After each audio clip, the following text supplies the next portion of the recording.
Welcome to the Social for Brokers podcast. Today, I have with me Chris and Julia from Manchester Money.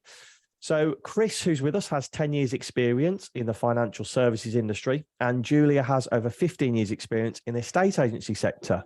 And they both head up Manchester Money, and they're doing some pretty special things at the company, which has also included hiring 2 digital marketing apprentices to take their brand forward.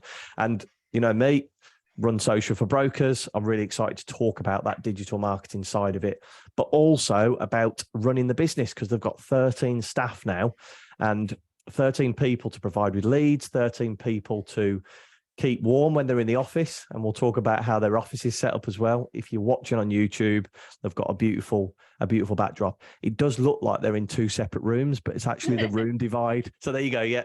Chris is just putting up his arm to show, we was talking about like the fake Good Morning Britain screen beforehand. If you've ever watched that, you know what we're on about. But anyway, enough going on. Guys, thank you so much for coming on. Thanks for the invite, Chris. Really appreciate it. Thanks very much. Where are you sat at the minute, Julie? Are you in your... We're in a shared space. I call it the cafe. And It's a beautiful shared office space. There's tables, there's comfy chairs. You can go and get yourself a brew, a cold drink. And everyone just chills here. You can work if you want all day. You can come and have your dinner here. It's a little bit like a university feel, I think. Nice. So have you got like serviced offices, have you, Chris? Is that where? Yeah, so we're based in Spinningfields in the centre of Manchester, and like just right behind Julie there's the Ivy restaurant. Oh, okay. So it's a great location, and when we set the business up 5 years ago, this was our first office space, and actually came here for a meeting. Mm-hmm. And we were at that time we were one of the only shared office space in the city centre where you can have 1 desk or 40 desks. So as a business grows, you can start small and grow big. Yeah. And as soon as I walked in, I came for a separate meeting. As soon as I walked in, the first questions I asked was, how much to pay for this? Yeah. The vibe was great when you walked. There was no one sat in suits, and it just, like Julie said, it had a bit of a university feel, a nice, relaxed atmosphere. And we've been here from the start. I don't think we'll move from here. It's great. It's a great location. Because you can have that space, can't you? You can expand into the space, can't you? Yes. That's what's nice. And it sounds like, from what you're explaining, it's like a bit of a Google feel to it, like the Google offices. Yeah, pretty much. Yeah. And I think that's a modern way of working now, isn't it? When, especially for people who work in an office space, they don't want to be sat in an enclosed room with screens up everywhere and sat in rows of desks and headphones, tied around the head. And it's just a better way of working, I believe. And I know you guys you've uploaded some videos on social before about the office, haven't you? Yes. Yeah. So it's nice to see behind the scenes, and we're going to get into social because I'm really excited to talk about that. But before we get into it, I'd like to get a bit of a background of you two, like a bit of a 60 seconds of how you've got here, where you've been and what you've done in the past. So we'll start with Julia. Okay, so I had my own business many years ago. Fortunately, me and my partner split up, and I had to find myself a new job, new career, and kind of fell into estate agency, really. I applied for hundreds of jobs. Some I was overqualified for, some underqualified for, but fell into working for a corporate agency. And at the time, it was working 6-day weeks, very long days, with low pay and low basic salary, but high rewards in commission if you hit it. I had no sales experience, but I thought, right, I'm going to give this a go. It could be a career with longevity, and I fancy selling houses.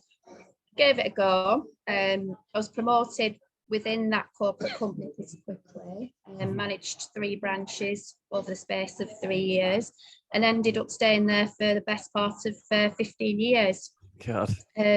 Loved every minute of it, and worked my way through all of the different job roles as well. So at the end of my time there, I felt that I'd really got to grips with every job role within the business, from negotiating to valuing to branch manager, and even some parts of the regional managers roles as well.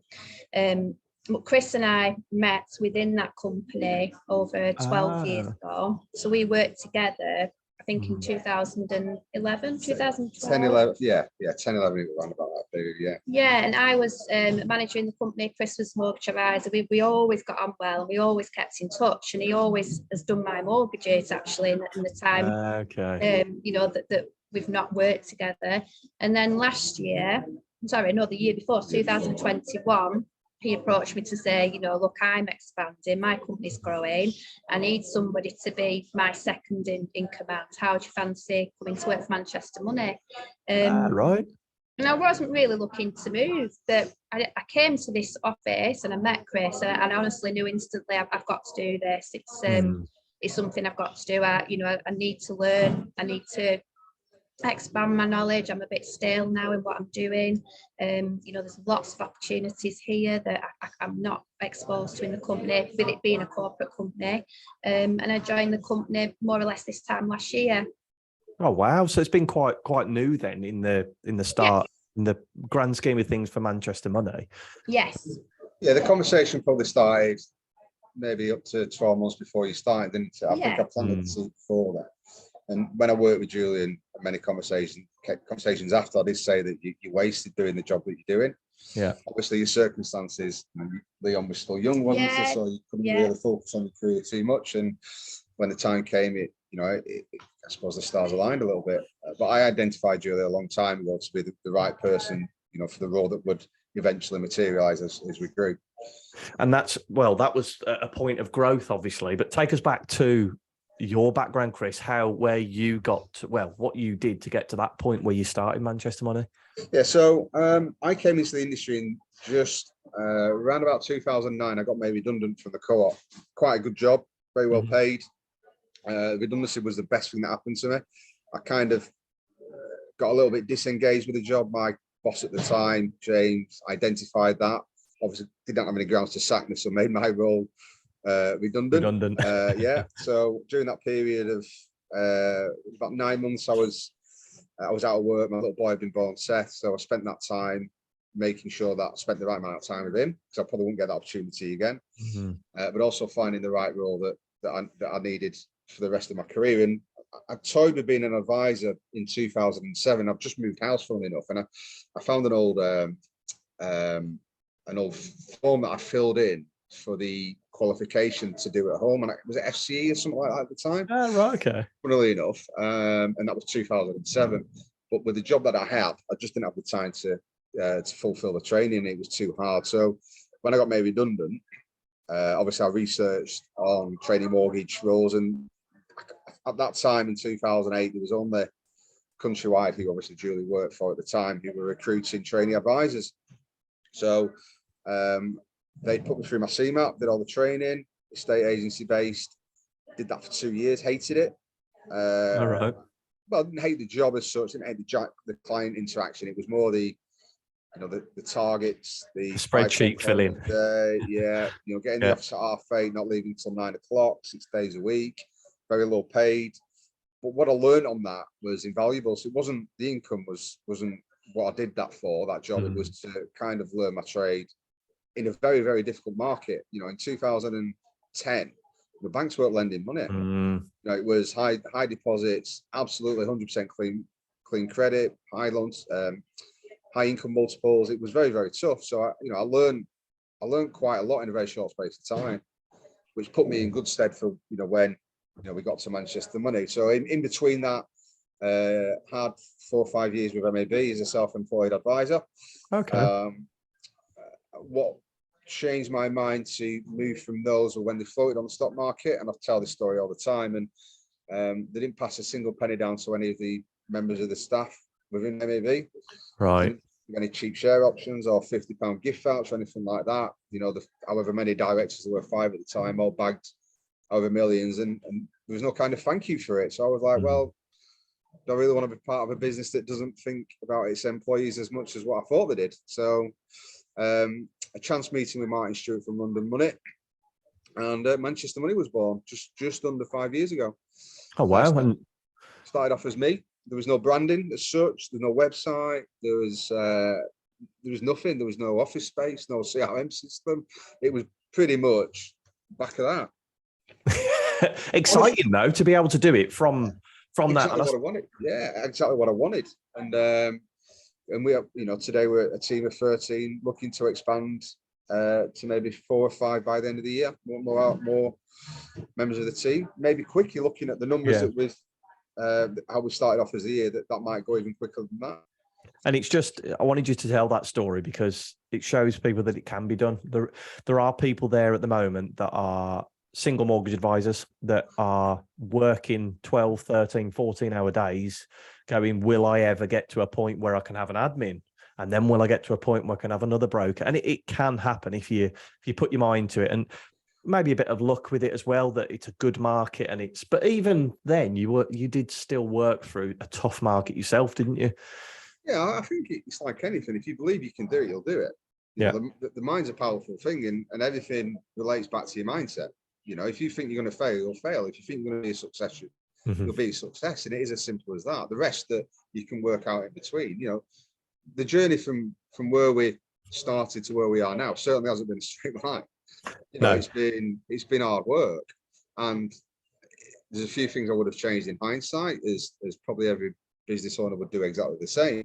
But on the flip side, there's a lot of things I wouldn't change, because it's great to go through that pain and that journey to get to where you are now and be able to learn. change and pivot. And that's absolutely right. So that's what I've made loads of mistakes, you know what I mean? And I'll openly admit it. And there's no one can tell me that you create anything without making those mistakes. You have to. It's part of the process.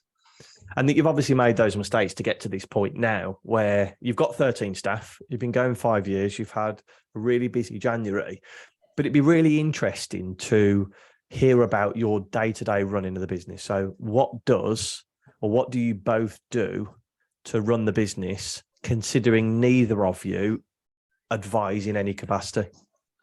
Well, no, it's very difficult, because the days, probably Julie's will be a little bit more structured than mine, but mine aren't as structured as Julie's, and I don't think they should be, because I shouldn't be tied to my desk all day. I should be able to arrange a meeting if I need to quickly with somebody, or get on the phone to a lender for a half an hour about business opportunities, or a new lead provider, or a new business opportunity. So I don't structure my day. I have a to-do list, but that doesn't manage my day. I'll tick off stuff as I can get to doing it. But I like to make sure that I'm kind of free as much as I need to be. Me and Julie will speak every day. And the problem is Julie probably dreads my phone calls, because when I ring, we're probably on for about an hour and a half. I'll only be 2 minutes, Julie, then it's like an hour and a half later. And I know that Julie's job list is getting bigger and bigger. Like, are you restructuring the business every day? Is that what happens? Yeah, you phone up, I've got an idea. That's what I do with Soph. I phone Soph and I'm like, just had this idea. So you're there, obviously, are you kind of like business generation, lead generation, or so that's your building relationships with local building people? relationships, looking at recruitment, obviously looking at figures.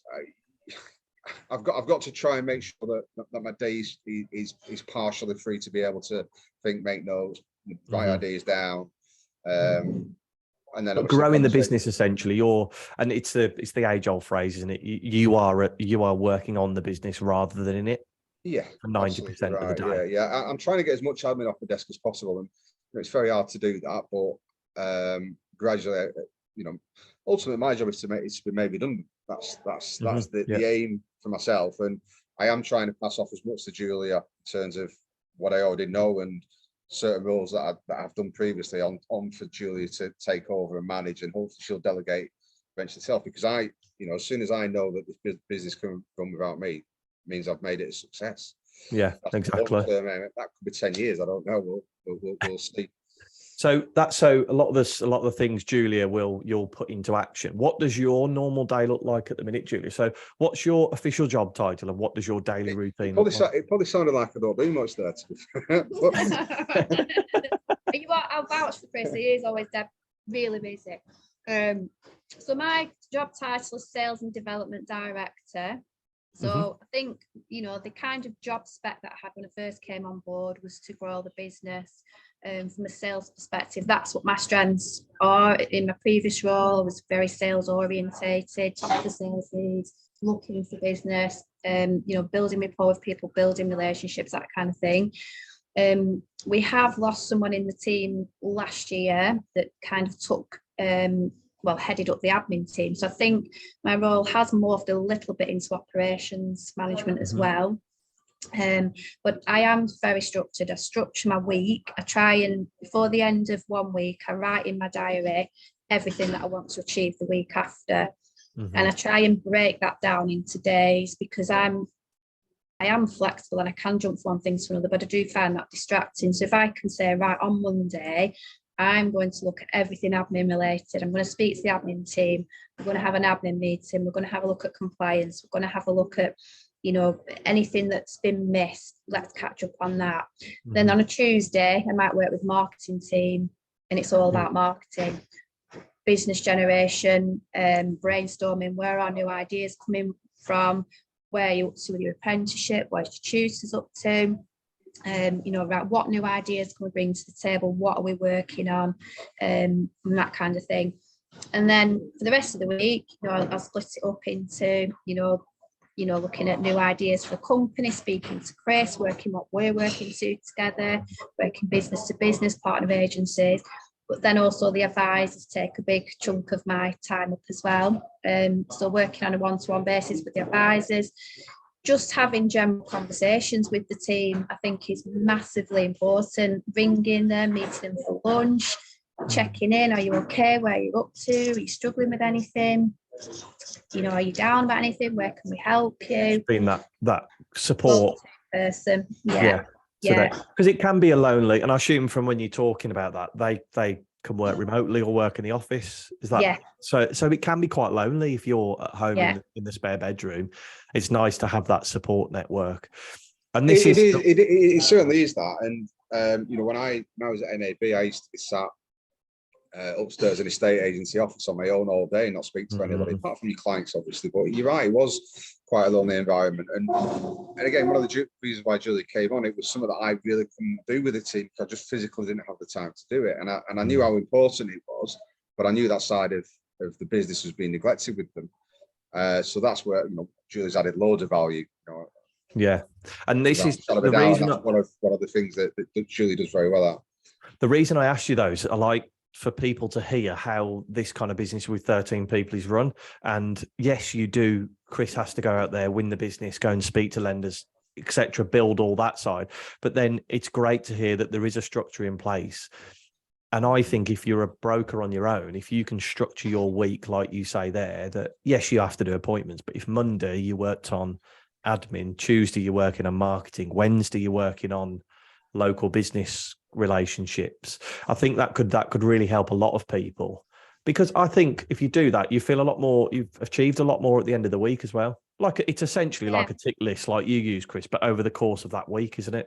Yeah. And it does give you a sense of achievement, because you can look back and think, right, I've got 90% of that done, I've got 80% of that done, I'm happy with that, we've done what we can in the week, let's diary that forward. But I get satisfaction out of ticking off the jobs list and reflecting on pen and paper. Yeah. So we talked about staff there, touched on a bit of staff, mortgage brokers.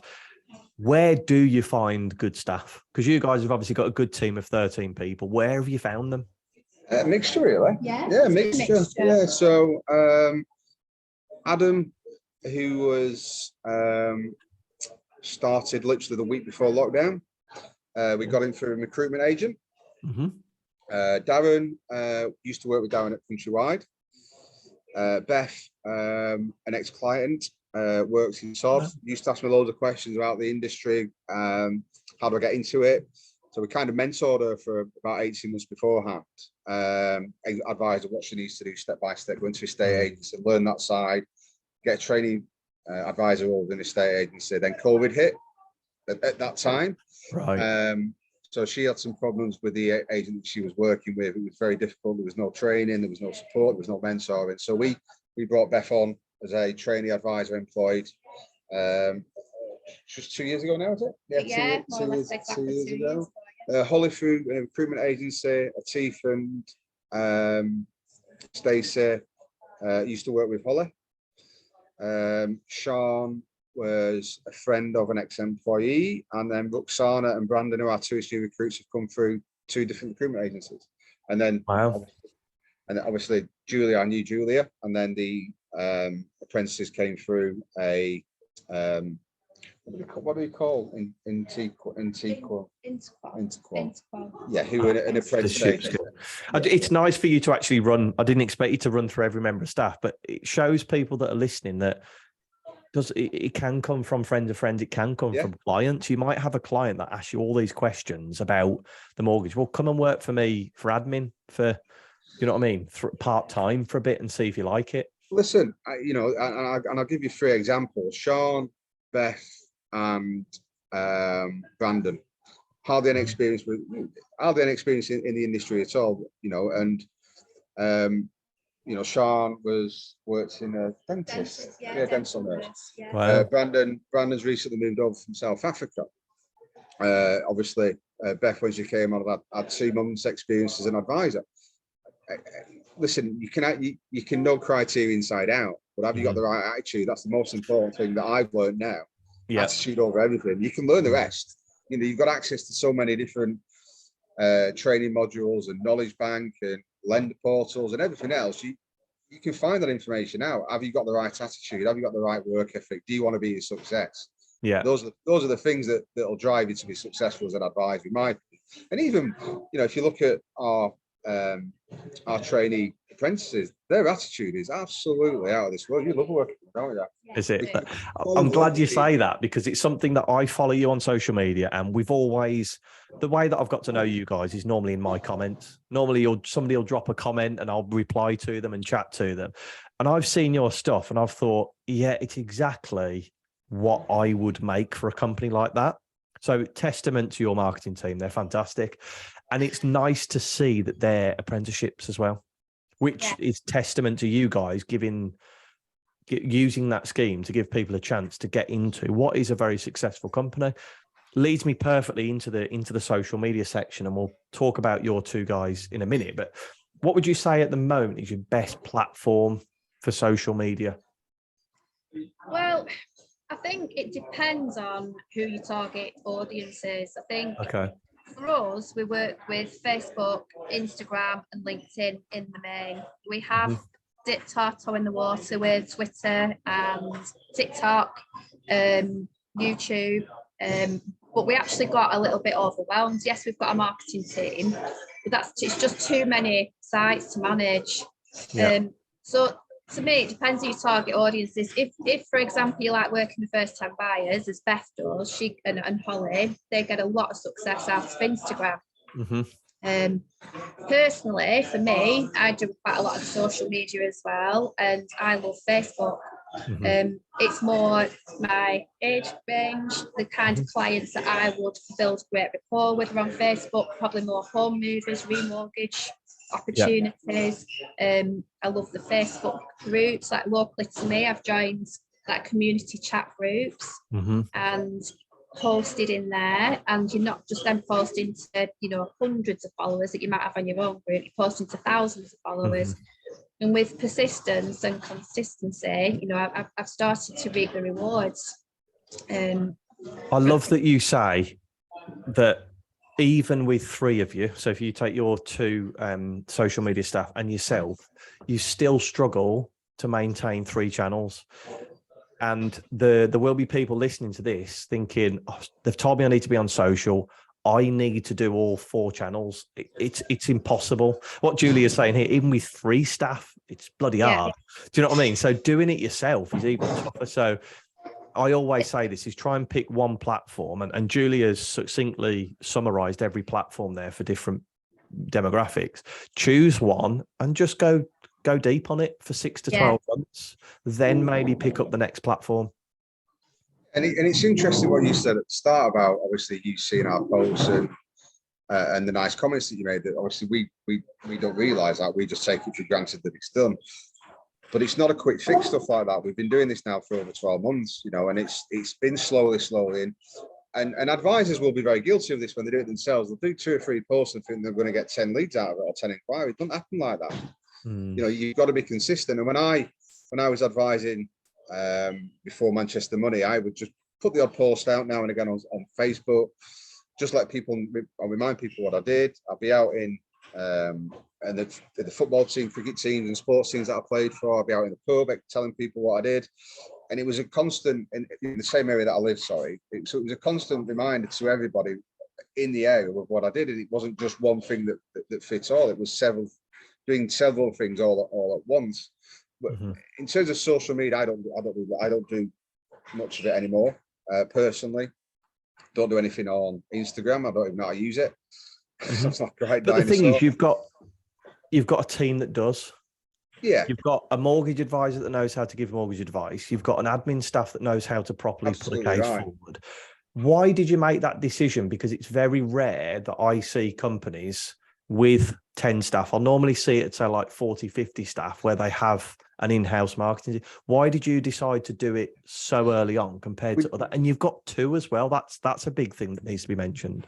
Well, I decided to do it before lockdown, funnily enough. It was just part of it was part of a long-term strategy. It wasn't, but we're now ready to do it. I'd identified that we're going to do it at some point. And then the first advert I did, I don't know if I've still got it, but I created a post on LinkedIn targeting, obviously, the apprentice recruitment agencies. And it was a Willy Wonka themed job advert, find the golden ticket, looking for apprentices. And the stipulation was, I don't want a CV. I want you to create a video for me of how you would promote Manchester Money. Right. And I only got 2 videos. And one of them was one of the... both of them were. Really? Yeah. So, and I wasn't going to take on 2, but they were both brilliant, but in different ways. So they kind of then complement each other. And I thought, you know what, it'll be easy for their onboarding and their long-term integration into the business that they're actually 2 of them doing the same thing. So they felt the same pains and they could talk to each other. Listen, obviously it's cost us more money and it's an investment, but I think it's been well worth it. But it's and not many people see it as an investment. No. And I'm going to say something really, I can't even think of the word here, but something that you shouldn't hear me say. Don't hire us to do your social media. Hire a digital marketer in-house. It will by far outweigh what you pay for us. Yeah, you can turn us on and off with the social media and we can help you. But having an in-house marketer, and we'll talk about Julia's meetings with them as well and how that can benefit you, it is huge for a business. If you can afford to, I'd recommend doing it. It is, and you should be looking long term as well, 2, 3, 4 years in front. Not for instant success now. It doesn't work like that. It's all about building for the future. So the stuff that we do now, we might not see any financial gains for another 2 years with stuff like this, as long as we keep the momentum. Yeah, I understood that very, very early on. I realised, yes, it's going to cost us money initially for the next 12 months in terms of their salaries, etc. But I know long term it will benefit us because it will get us noticed. And going back to the start of this year, I speak to different brokers depending on where they are in the country. But some will say, "Oh, it's dead quiet." We've never been as busy. Really, since the start of January, I've just done some numbers. We've generated over 200 inquiries. Wow! And that's because you set the foundations 2 years ago. It must be because we're still trying to find out where every bit of this business comes from. Obviously, we're always trying to work that out. But we haven't spent any money on marketing, apart from our obviously wages for the 2 guys. So you've never. No, we had before. I really want to hit this home with people. You haven't paid any money for ads. Not this year. No Google. Nope. But this is stuff that we've been doing over the years. But yeah, you started with pay for Google ads. We've tried to optimize the website as much as we can. Changing the content. We've actually just moved our marketing agency. We're doing little bits of work in the background, but that shouldn't really start to hit home yet. But I think with our Google reviews, our Trustpilot reviews, our social media presence, what we've been doing consistently over the last 12 months, starting to make us appear now in places we wouldn't have appeared before. And that's the long-term plan, isn't it? It can't happen overnight. It doesn't. I spoke to loads of firms where they might have done 2 campaigns on Google ads and might have got 1 inquiry out of it and give it up. It doesn't work like that. It might take you 18 months before you start seeing the benefit. You've got to think long term. If you start thinking about, well, I just want it done in 2 months, then you should just be a broker and just stay being a broker. Good point. Yeah, you're not willing to play the long game, you're not going to benefit from it because you'll just get frustrated. Your income levels will drop because you're spending a lot of time actually not advising on trying to build it. But in essence, you're not building anything because you're not giving it the opportunity. What you've said there is there's no one magic bullet. You can't just use social. You can't just use Google. You can't just use word of mouth, referrals, Google reviews. All of them together, yes, very, very efficient. But even when they're all together, it's a 12-month period, isn't it? Of course it is. And you should have about 12 different strategies to market, really. It shouldn't just be, I'll get them from an estate agent, or I'll buy leads, or I'll do a family and friend. It should be a mixture of all sorts of web inquiries. It should be obviously SEO and Google Ads. It should be social media. It should be tapping into your existing client bank, because a lot of brokers don't do that. You know, you should be retaining 90% of your clients. You should be having introducers with estate agents, with accountants. You know, the list goes on. There should be, you know, a number of different ways that you can, you know, get into business into it. Yeah. Right. Don't be reliant on one. Don't be reliant on buying leads, because you won't succeed long term. Well, I'll be looking forward to the answers to the question at the end of the podcast then, because I'm sure we'll be here for about 3 days with all the answers you've got for that one. I suppose I like to talk. But before we kind of cap off the social media section, Julia, you talked about having meetings with the marketing team, with the 2 guys in your marketing team. Yes. Where does their inspiration for ideas come from? How does that meeting, like if we're in the room, what are you guys talking about? So we all kind of pitch in and brainstorm together. They're really, really good at looking at kind of ideas like tying in what's current going on in Manchester, for example. They'll research, you know, right, what's going on locally, let's comment on that, let's put it in the Manchester groups, or the Greater Manchester groups that we're in. They like bringing up, what's it called when you have like recognition days? Awareness days. Awareness days. Yeah, so things like that they love doing. I'm probably a little bit more formal sometimes in my approach. I do like to educate and look at maybe customers' pain points. So we'll speak to advisors and we'll say, right, give us your last 10 clients. What were the pain points? Is there a common trend? Are people really struggling at the minute to get a self-employed mortgage that have only got 1 year's accounts? You know, can we do a post with one of your clients, you know, that will give a testimonial to say, fantastic, Adam's really helped me, couldn't get a high street lender to help me, but using a broker we have, and that kind of thing. We'll comment on industry news. Those kind of posts genuinely don't get much traction. They're boring, aren't they? Nobody wants to know about mortgages unless it's about rates, but they do want to know about how you can get a mortgage if you've been told 26 times before, or how they can get their dream house or their dream kitchen. You've got to sell it with emotion, haven't you? You've got to sell it with emotion, absolutely. But I do believe those posts have the place. If someone's scrolling through your Facebook, it maybe gives you a bit of credibility that you know what you're talking about if you're commenting on topical things. The posts we do the best with, though, are certainly like with the person behind the brand. So if feature a team meeting, we're all there having a drink after a team meeting, great team meeting, having a beer in Manchester, lots of traction. Or, you know, the advisor sat at home with the dog, having a really busy day, dog next to them, that kind of thing. It's a simple lifestyle post that get us the most. The lifestyle posts always do well. And what you guys do well as well is the branded stuff.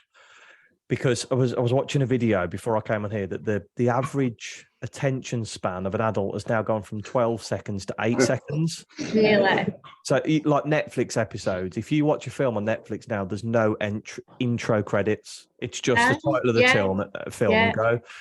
And that, if you think that's for a film, what is your attention span going to be on social media? So you've got to grab them straight away. And your guys always do, because they've got the brand, they've got the colour.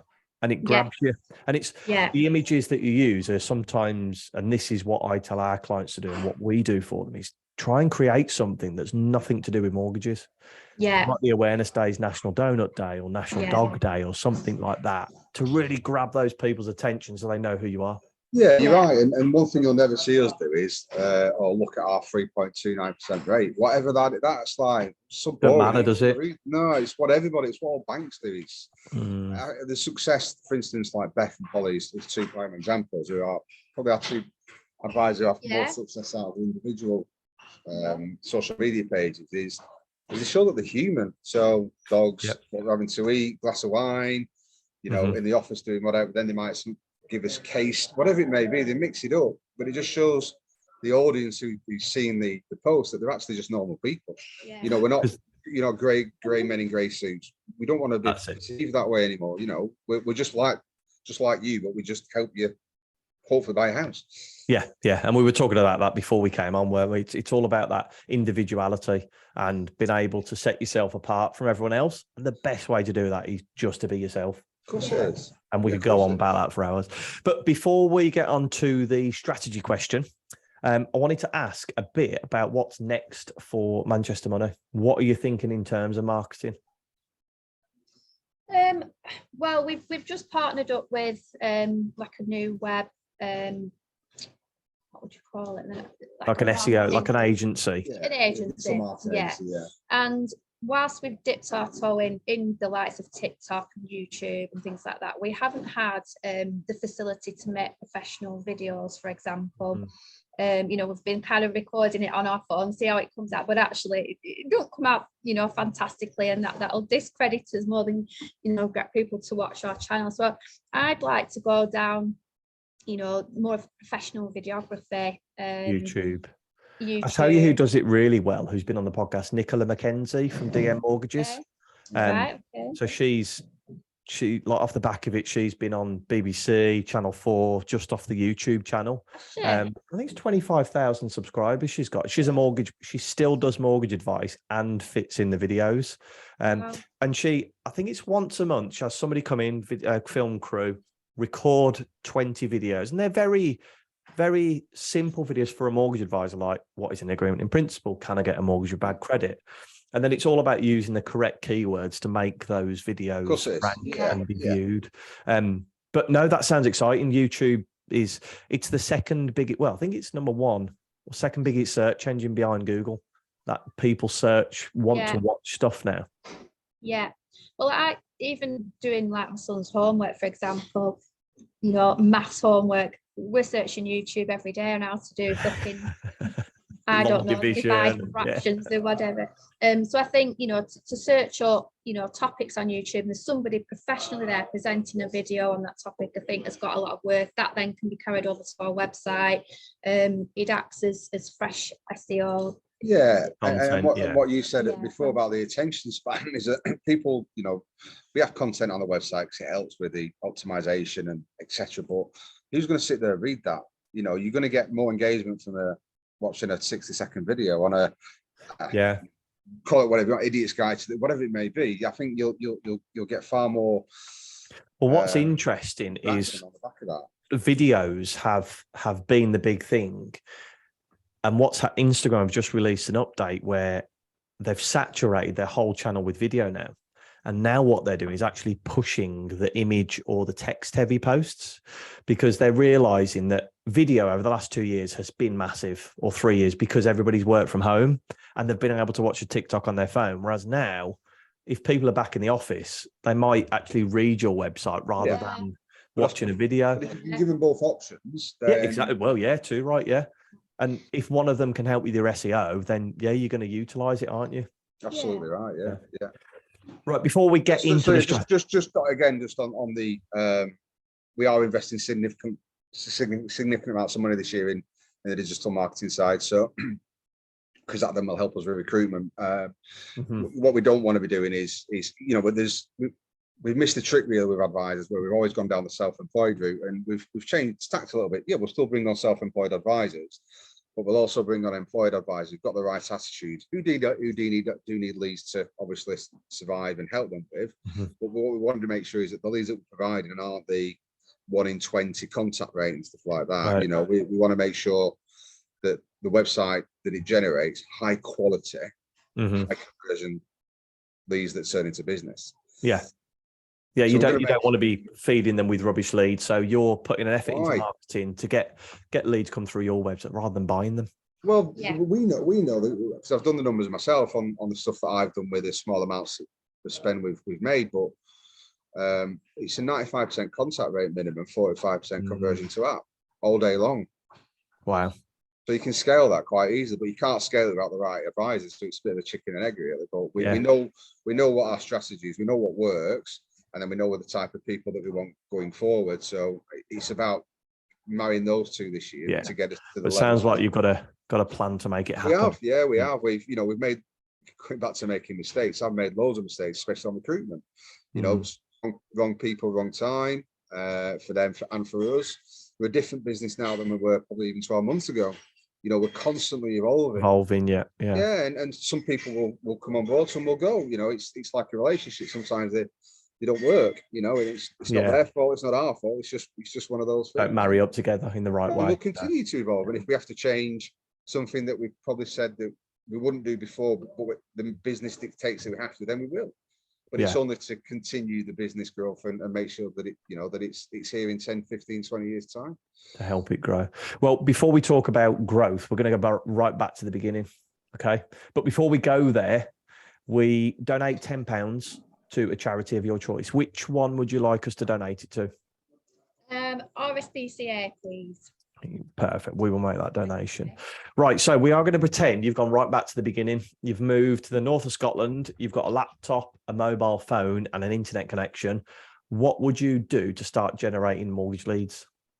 What would you do first?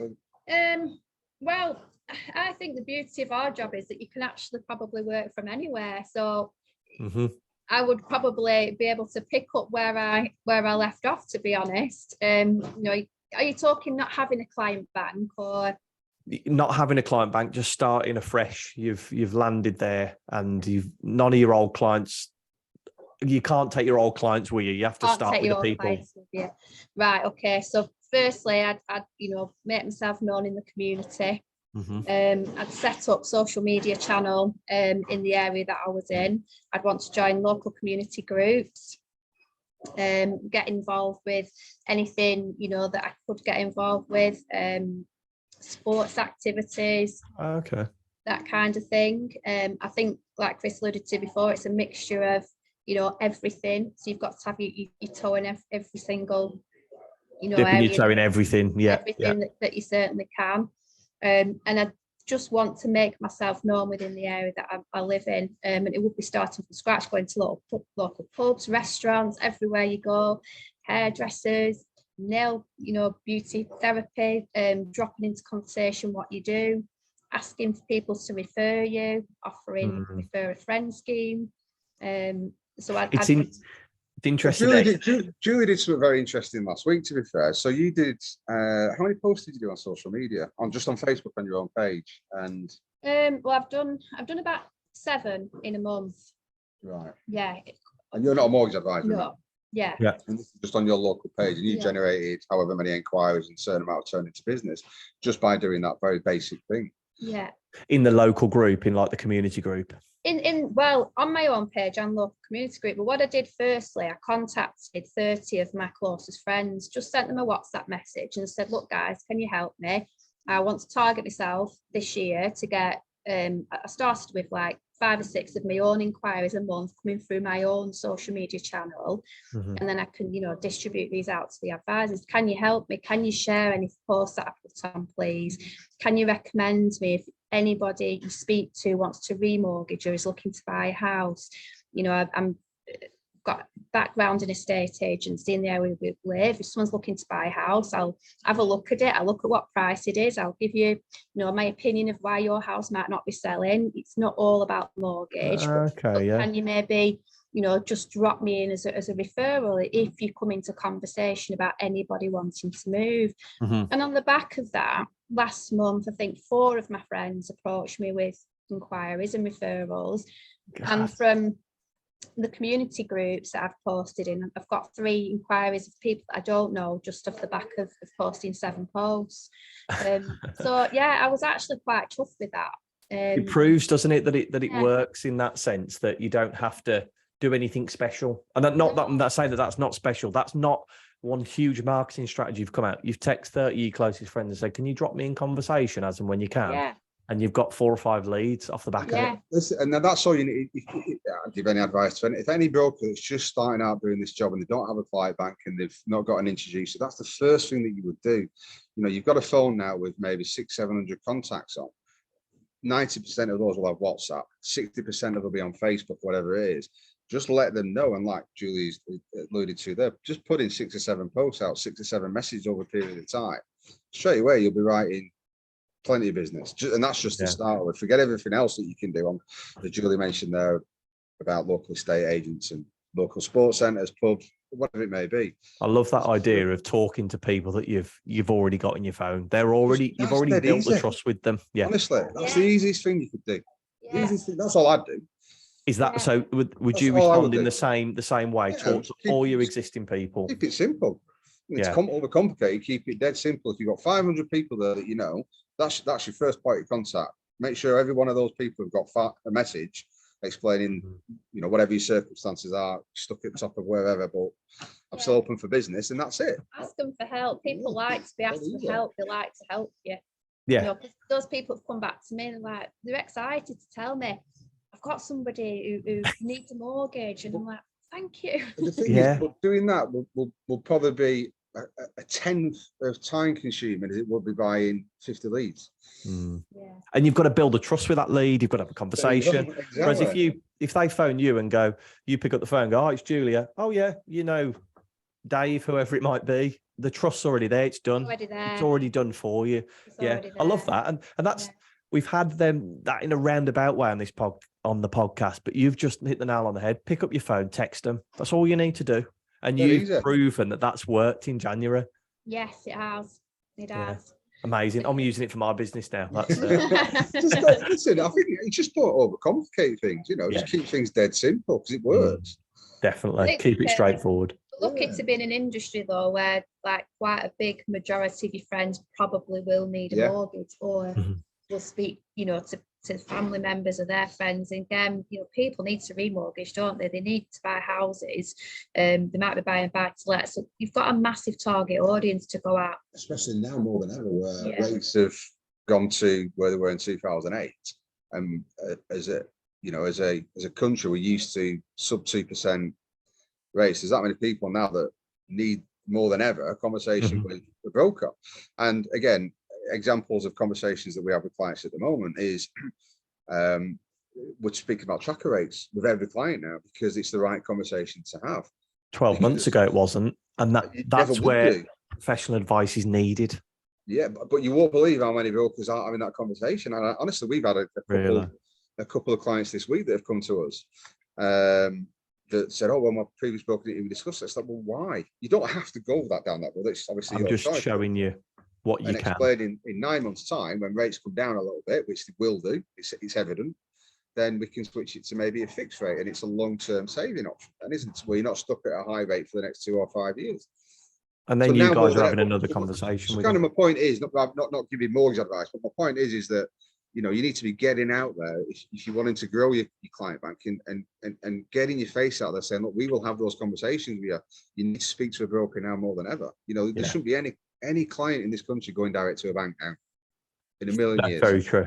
Very true. Because you can still get access to Halifax. Absolutely right. Yeah, but we might give them an option that the Halifax might not have given them or didn't even think about. So that's I'm not just saying us, but that's any broker in general. So now is a great time to be getting your face out there and shouting about what you do. Shout about what you do. That's exactly. And there's loads of business. Listen, business. I don't know. I can only talk from what we see, but we've never been as busy, have we? No. Never. That's fantastic. Yeah, but again, guys, anybody listening to this, yes, there will be people out there busy, but Manchester Money have put the foundations in 12, 18 months ago to be this busy now. Yeah. And you've put all the right structures in place, both in staff, in marketing and processes by the sounds of it. But guys, I really appreciate you going on. Thank you so much for your time. Where can people connect with you if they do want to have a chat or go through anything that we've spoken about on this podcast? Well, they can find us on Facebook, LinkedIn, Instagram. We rank high on Google, so you'll find us quite easily that way. Yeah, our website, manchestermoney.co.uk. By telephone. Everything's got all carrier pigeon. Yeah, carrier pigeon. At their lovely offices. Or even just coming out to Spinningfields and knocking our door. Yeah. We'll make you brew in our cafe. Yeah. The bar opens at 3. Guys, thank you so much for your time. I really do appreciate it. Thanks, Chris. Cheers, Chris. Cheers. Bye-bye. Bye.